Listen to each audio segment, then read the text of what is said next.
Assalamu alaikum wa rahmatullahi wa barakatuh. Hii ni dua kwa ajili ya kuweza kutibu maradhi ya namna yoyote katika mwili pamoja na kuondoa nuksi katika mwili. Unachotakiwa kukifanya wewe, utaandaa maji ya mvua, aidha maji ya mto, maji ya kisima au maji ya Zamzam.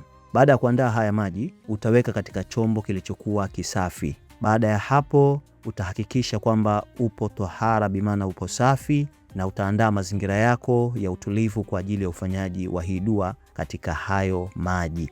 Bimaana hayo maji unayasomea dua hii. Cha kwanza utasoma surat al-Fatiha ambayo ni alhamdulillahi rabbil alamin, utaisoma mara 70, na baada ya hapo utasoma na ayatul kursi mara 70, na baada ya kumaliza ayatul kursi basi utafatiza na kusoma surat al-Ikhlas, qul huwallahu ahad, utaisoma nayo mara 70, na baada ya hapo utasoma surat al-Falaq mara 70, kisha utasoma na surati Nasi mara 70. Na baada ya kusomea au kukamilisha utaratibu wa usomaji wa hizi sura, basi unachotakiwa kukifanya, utafanya manuizi au utaweka nia zako unazokusudia. Baada ya kuwasomea hayo maji, utafanya matumizi kwa namna hii. Matumizi ya kwanza utakuwa unafanya matumizi ya kunywa asubuhi, mchana na jioni. Na matumizi ya pili utakuwa unafanya kupaka mwilini mwako. Unapaka asubuhi na jioni wakati unapotaraji kulala. Utadumu katika utaratibu huo ndani ya siku 7 mpaka mwezi mzima, unakuwa ukitumia huu utaratibu. Kwa uwezo wa Mwenyezi Mungu,